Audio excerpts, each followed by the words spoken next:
Pihak penganjur ingin memberikan soalan terakhir kepada Al-Fadhil Ustaz Firanda. Ustaz, ada dakwaan bahawa ISIS adalah daripada golongan yang bermanhaj salafi, yang bermanhaj salaf, dan mendakwa ISIS banyak merujuk kepada kitab-kitab Syekh Muhammad bin Abdul Wahhab. Benarkah dakwaan ini? Jazakallah khairan. Mengenai ISIS, Islamic State of Iraq and Syria, ya. Para ulama, alhamdulillah, para ulama-ulama yang paling depan membantah mereka, di antaranya para ulama-ulama yang dijuluki ulama Wahabi. Justru ulama Arab Saudi begitu keras membantah mereka. Para asatidzah juga membantah, bukan hanya sekedar menyesat-nyesatkan, tetapi dengan dalil. Justru kita tahu ulama-ulama, yaitu para asatidzah yang mereka dituduh sebagai Wahabi, ya, justru yang paling gencar membantah mereka dengan dalil. Ya. Oleh karenanya, alhamdulillah kalau ikhwan sekalian pergi ke tanah air Indonesia, hubungan antara dakwah sunnah dengan pemerintah hubungannya baik. Sampai terakhir saya baru dengar bahwasanya sebagian guru-guru Madinah diundang oleh pemerintah Indonesia untuk mengatasi masalah kasus ISIS, seperti Syekh Abdul Salam Suhaimi, Syekh Sulaiman Ruhaili, kemudian juga sebelumnya Syekh Ali Hasan Al-Halabi. Mereka dipanggil khusus oleh pemerintah untuk mengatasi masalah ini. Ini menunjukkan ada kepercayaan terhadap orang-orang yang dituduh sebagai Wahabi. Adapun kalau kita bicara tentang hakikat dari ISIS, mungkin mereka menggunakan buku-bukunya Muhammad bin Abdul Wahhab, mungkin. Kalau mereka salah paham, ya itu bukan kesalahannya Syekh Muhammad bin Abdul Wahhab. Sebagaimana orang juga menggunakan Al-Quran dan Sunnah bisa keliru. Yang salah bukan Allah dan Rasulnya, tetapi yang salah yang memahami Al-Quran dan Sunnah. Dan Syekh Muhammad bin Abdul Wahhab tidak pernah mengajarkan apa yang mereka lakukan. Bahkan Syekh Muhammad bin Abdul Wahhab termasuk para ulama yang paling keras membantah pemikiran Khawarij. Kesalahan ISIS kita tinjau dari 3 perkara. Perkara pertama mengenai pembentukan daulah, pembentukan kerajaan. Apakah pembentukan kerajaan yang mereka lakukan adalah pembentukan yang sah? Kita tahu pemimpin mereka itu Abu Bakar Al-Baghdadi, dia pernah berkhutbah, dia mengatakan, "Inni qad wullitu wa lastu bi khairikum." Aku telah diangkat menjadi khalifah dan aku bukan yang terbaik di antara mereka. Ini ucapan indah yang pernah diucapkan oleh Abu Bakar As-Siddiq, bukan Abu Bakar Al-Baghdadi. Aku telah diangkat. Yang mengangkat Abu Bakar siapa? As-Siddiq. Yang mengangkat adalah para sahabat, kaum Ansar dan kaum Muhajirin. Ada musyawarah di antara mereka setelah sebelumnya mereka ada berselisih. Kaum Muhajirin mengatakan ada pemimpin dari kami, kaum Ansar mengatakan ada pemimpin dari kami, kemudian mereka bersepakat untuk mengangkat Abu Bakar. Jadi ijma' para sahabat, ada musyawarah untuk mengangkat Abu Bakar As-Siddiq. Adapun Abu Bakar Al-Baghdadi, siapa angkat dia? Apakah ada 2000 orang kumpul-kumpul kemudian menjadikan satu khalifah, kemudian tegaklah negara Islam dunia? Apakah cara mendirikan khalifah seperti itu? Tidak ada pendirian khalifah tanpa musyawarah. Ya, kalau kita, apalagi ISIS sekarang bukan cuma khilafah di Irak dan Syam, tapi khilafah dunia.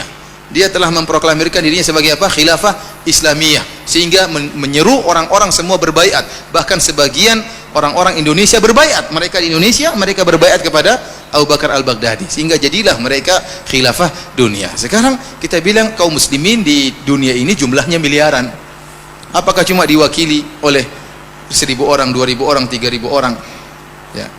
Apakah cara pemilihan khilafah seperti itu? Tidak pernah Islam mengajarkan dengan cara demikian. Yang kedua, kalau pemilihan khilafah caranya seperti yang dilakukan oleh ISIS, sudah ada khalifah-khalifah sebelum dia. Di tanah air Indonesia sudah ada khalifah-khalifah bayangan, ya, sebelum dia. Ya, kita bilang kalau begitu harusnya kamu terlambat, harusnya kau beriman kepada Khalifah Al-Andunisi, harusnya. Ya, dia bilang, oh tidak mau, saya tidak mau khalifah orang Melayu, maunya orang Arab. Ya, saya bilang, ya kalau begitu masing-masing kepada diri hawa nafsu. Menurut kamu kamu sah, menurut kamu mereka tidak sah, menurut mereka kamu tidak sah. Ya, terus yang sah yang mana? Padahal dalam aturan khalifah kata Nabi SAW, wa in ja'a akhar fadribu unuqahu. Kalau ada khalifah yang kedua datang, maka sembelih khalifah yang kedua. Kita bilang kalau begitu ISIS harusnya disembelih oleh khalifah yang pertama, dan khalifah yang pertama masih ada di tanah air Indonesia. Saya tidak tahu di Malaysia ada khalifah juga atau tidak, ya, tapi mungkin ada. Jadi intinya pembentukan khalifah, kalau ternyata pembentukan khalifah ditinjau dari jumlah, maka saya katakan pada pejuang yang ada di Suriah lebih utama untuk membuat khalifah daripada mereka. Kenapa? Yang lebih duluan berjuang adalah para pemuda-pemuda yang ada di Suriah. Mereka lebih dahulu berjuang dan jumlah mereka lebih banyak. Mereka lebih utama untuk buat khalifah daripada Abu Bakar Al-Baghdadi. Namun mereka tidak. Mereka tidak mendirikan, mereka itu tidak begitu cara mendirikan khalifah. Oleh karenanya mendirikan khalifah bukan hanya kemudian kita kumpul-kumpul, sekarang kita kumpul berapa orang, kita angkat Ustadz Husani sebagai khalifah. Yang tidak bayat sama dia kafir. Repot kan seperti itu.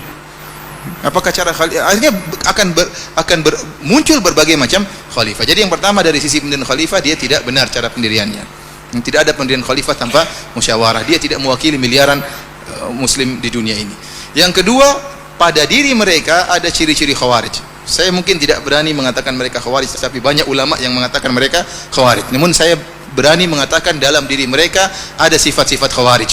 Di antaranya Rasulullah SAW menyebut tentang sifat-sifat khawarij. Rasulullah mengatakan hudatsaul asnan. Mereka itu anak-anak muda. Dan itu benar. Orang ISIS rata-rata anak-anak muda. Khalifahnya pun muda. Orang tuanya hampir tak ada. Rata-rata anak-anak muda, sebagaimana orang-orang khawarij. Yang kedua kata Nabi SAW, sufahaul ahlam. Orang-orang bodoh. Tidak ada ulama di antara mereka. Antum lihat apakah ada ulama dari ISIS, ulama yang dikenal punya ilmu, punya karangan-karangan? Tak ada. Bahkan sebagian syekh-syekh yang suka mengkafirkan Arab Saudi, yang juga memiliki pemikiran takfiri, suka mengkafirkan Arab Saudi, juga membantah mereka. Artinya takfiri mereka kebablasan, terlalu parah. Sampai syekh yang takfiri juga membantah mereka. Artinya tidak ada ulama mereka. Mana ulama mereka? Apakah pendirian daulah tanpa ada orang alim? Mana ulama mereka? Mana karyanya? Apakah ahlul hadis? Apakah ahlul fikih? Tidak ada dalam ISIS. Terus siapa yang membimbing mereka? Tidak ada yang membimbing mereka. Sementara syekh-syekh yang mereka agungkan membantah mereka.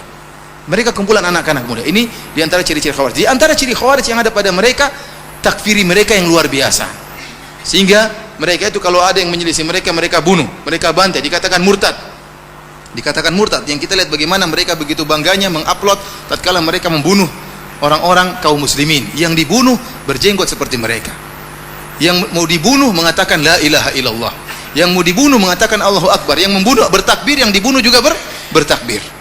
Dan mereka membunuh dengan sadis, ya. Bukan dengan pedang yang tajam, tapi dengan pisau yang mereka geret-geret seakan-akan tidak tajam.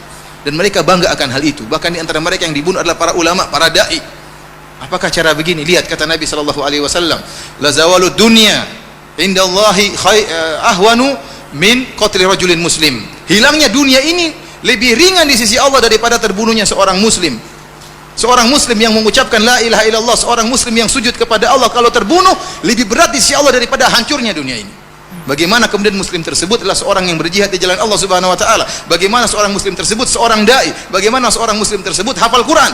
Kemudian dibunuh dengan begitu mudahnya oleh orang-orang ISIS. Yang jadi masalah para pejuang yang ada di Suriah tatkala menyerang ISIS mereka ragu-ragu. Tapi ISIS membunuh mereka tidak ragu-ragu. Tidak ragu-ragu. Ini masalah yang mereka hadapi. Ini mereka muslim bagaimana? Sementara mereka tidak memperdulikan. Jangankan seorang muslim, orang kafir saja yang muahad, yang punya perjanjian damai dengan kita, tidak boleh kita bunuh. Kata Nabi SAW, man qatala muahadan lam yarah raihatal jannah. Barang siapa membunuh seorang kafir yang punya perjanjian damai dengan kita, tidak akan cium bau surga. Itu orang kafir. Tidak semua orang kafir boleh dibunuh. Kemudian seorang muslim yang sedang berjihad, yang menghafal Quran, kemudian dibunuh oleh mereka dengan mudahnya, kemudian mereka bangga-banggakan. Oleh karenanya saya mendengar informasi dari sebagian ustadz yang pernah ke sana dan juga bersama para pejuang di Suriah, mereka mengatakan orang ISIS tidak punya tawanan. Orang ISIS nggak tahu kalau sekarang, kalau dahulu orang ISIS tidak punya tawanan. Setiap ada yang datang dibunuh, tidak ada dimaafkan, tidak ada tawanan. Yang datang mau bayat terlambat dibunuh. Jadi tidak ada. Luar biasa takfiri mereka, mudah mengkafirkan. Yang tidak membayat mereka dikafirkan. Ini pengkafiran seperti tidak pernah kita temukan, ya. Tidak pernah kita temukan selama saya berdakwah, ya. Tidak tahu kalau Ustaz Abu Ihsan, beliau pernah punya pengalaman-pengalaman tersendiri, tapi selama saya hidup saya tidak pernah melihat ada pemikiran takfiri seperti ini yang terlalu berlebih-lebihan. Kemudian kesalahan yang ketiga, mereka merusak citra Islam, terutama cerita dakwah sunnah yang mengerikan, kita yang kena. Sehingga setiap orang yang berjenggot dianggap ISIS. Dianggap ISIS. Setiap ada lihat orang jenggot, jangan-jangan ISIS. ISIS istrinya juga bercadar. Itu bercadar istri apa? ISIS. Kita dahulu pernah kena kasus teroris, kita yang berpakaian Islami dituduh teroris. Saya pernah jalan masuk sebuah mall di Indonesia sebelum kasus ISIS. Ada bom-bom itu, saya jalan sama istri saya bawa temannya juga perempuan, kita bawa anak-anak. Maka diperiksa luar biasa. Saya diperiksa. Ya, sebenarnya mungkin di pikiran dia ini ustadz, ini istrinya dua, berarti teroris. Padahal itu teman istri saya. Maka istri saya dan teman saya marah. Kita bilang, Pak, kalau kita mau ngebom ngapain bawa anak-anak? Kita mau ngebom ini, ngapain kita bawa anak-anak? Tapi mereka begitu, mereka takut. Karena teroris seperti itu modelnya. Sampai terbuat di antara ciri-ciri teroris jenggotan, di antara ciri-ciri teroris celananya di atas mata kaki, di antara ciri teroris suka ke masjid. Sampai terus gitu, suka ke masjid berjamaah. Waduh, repot. Yang jadi rusak adalah citra dakwah sunnah dan secara umum dakwah Islam. Bagaimana antum bayangkan orang kafir lihat ISIS, apakah dia akan masuk Islam? Lihat ISIS begini, Islam begini modelnya. Jangankan kita yang sesama dia dibunuh. Siapa yang mau Islam kalau begitu modelnya? Tidak ada yang masuk Islam, sehingga merusak citra Islam. Tidak ada Islam, seakan-akan agama tidak ada rahmat, tidak ada kasih sayang.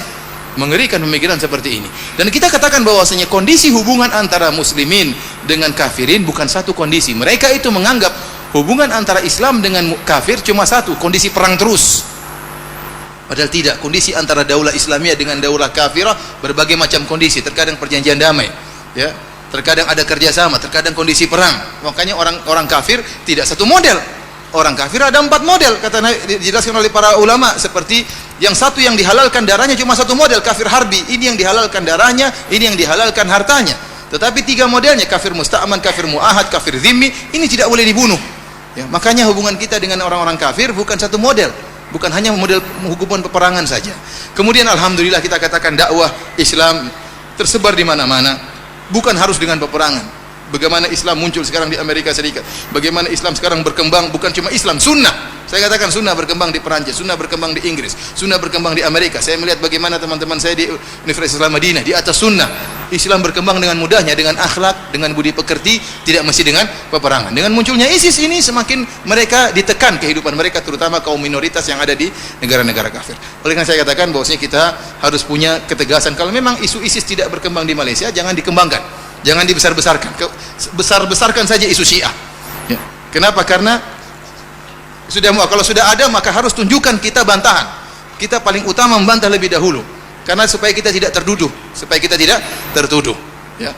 Ini Allah alam bisawab, ini yang mungkin bisa saya sampaikan.